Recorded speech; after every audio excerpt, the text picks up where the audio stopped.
ya hadir untuk mengunjungi salah satu sekolah SD yang kebetulan juga ini masih di area perkantoran kita, di belakang kantor kita. Tentunya sebagai lembaga perlindungan anak perlu meminta informasi secara detail karena beberapa hari yang kemarin sore kita mendengar dari media dan tentu kita datang hari ini ke sekolah untuk mendapatkan informasi secara detail dari sekolah.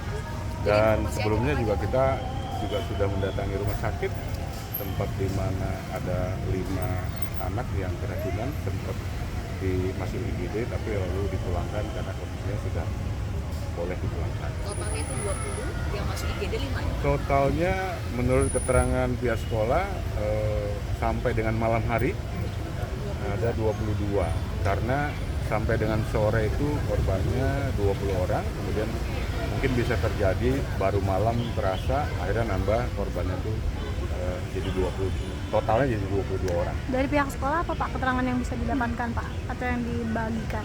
Ya, menurut pihak sekolah saya apresiasi kepada pihak sekolah dan kepala sekolah merespon cepat ya ketika dibagikan makanan, kemudian mereka juga mendeteksi adanya bau yang kurang sedap ya, kayak bau tidak enak gitu ya. Di menu apa Pak? Di menu MBG ya. Mie gorengnya betul? Mungkin secara keseluruhan, terutama untuk mie gorengnya. Menurutnya warnanya berbeda, kemudian berbau. Jadi pada saat mereka mendapati itu, mereka langsung umumkan bahwa untuk di stop makanannya. Tapi untuk anak yang kelas 5, kelas 6, karena mereka baru selesai olahraga, mereka sudah sempat mengkonsumsi seperti itu. Total yang diadarkan di sekolah ini berapa Pak? Totalnya tadi 240-an ya. Walaupun sekolah sudah menerima sampel sebelumnya dan saya apresiasi walaupun saya tidak terlalu setuju bahwa guru kepala sekolah itu menjadi sampel makanan tersebut ya, karena mereka harus dibebankan dengan itu, mereka tenaga pengajar, dan kita nanti mendorong juga kepada PGN dan pemerintah untuk tidak melakukan itu. Jadi evaluasi dari Komnas Anak ini apa? Saya kira cukup banyak ya, mulai dari kesiapan dapur, kemudian evaluasinya sangat banyak. Menurut kami kesimpulannya program ini harus dievaluasi ulang secara menyeluruh, mulai dari pengadaan makanannya, pengadaan bahan bakunya, kemudian dapur-dapurnya. Dan menurut informasi yang saya dapat, hampir hanya 20% dapur-dapur itu yang memiliki sertifikat higienis dan sanitasi. Dan tentunya ini kan harus jadi perhatian pemerintah, seharusnya melakukan evaluasi dan yang hanya siap saja sebetulnya. Dan satu mungkin ya yang kita akan dorong, kami belum melihat, Komnas Perlindungan Anak belum melihat kejadian keracunan makanan ini bentuk tanggung jawab, hanya berupa evaluasi. Seharusnya dapur-dapur itu juga harus memberikan tanggung jawabnya ketika makanan itu dikonsumsi dan menyebabkan keracunan. Seperti apa Pak? Contohnya misalnya dalam Undang-Undang Perlindungan Anak kan ada di nomor 35 tahun 2014 bahwa anak dijamin makanan dan kesehatannya. Jadi siapapun pihak sebetulnya yang memproduksi makanan yang tidak sehat sehingga mengakibatkan keracunan berarti lalai.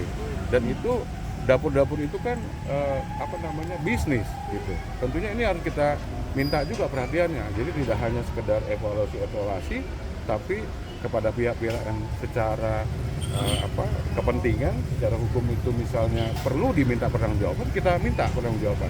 Kira-kira itu. Nanti bentuknya seperti apa kita akan sarankan kepada pemerintah, tentunya tidak hanya evaluasi. Saya kira itu masukan dari kita. Termasuk sanksi pidana Pak? Jika memungkinkan, bentuk tanggung jawabnya dan nanti akan menjadi evaluasi dan itu menjadi sebuah catatan. Kalau diperlukan ya harus sebetulnya siapapun. SPPG yang mengedarkan makanan ke sini tidak ada sertifikat layak juga Pak? Menurut informasi nanti kami minggu lalu sebetulnya hari Jumat sudah mengirimkan surat ke Badan Gizi Nasional. Kami meminta agar mereka memberikan informasi verifikasi tentang kasus kejadian ini secara lengkap, rinci, detail gitu. Kalau problemnya itu beberapa poin, disampaikan berapa poin.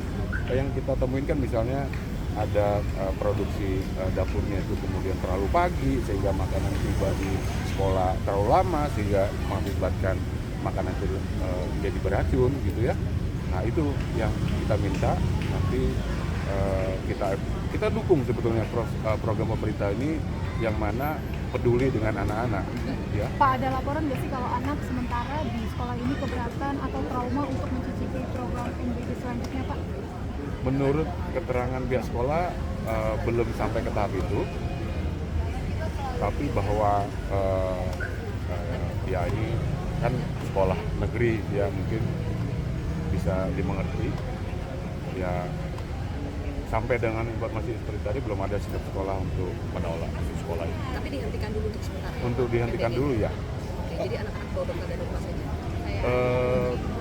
Tidak sampai kami dapatkan informasi seperti itu, tapi bahwa memang delivery untuk makan MBG-nya itu di stop ya, dan nanti akan diberitahukan apakah nanti dimulainya kapan, dan mungkin nanti harus ada evaluasi tentunya. Pak, di Jakarta udah berapa Pak kasus Pak yang didata oleh KPAI? Udah ada berapa kasus keracunan MBG Pak? Secara lengkap detail belum kita terima untuk yang di Jakarta. Informasi terakhir kemarin yang perwakilan kita di Jawa Barat ya, nah, itu kan sampai ribuan ya, itu saya kira itu. Mbak Korelia boleh minta tanggapannya Mbak soal maraknya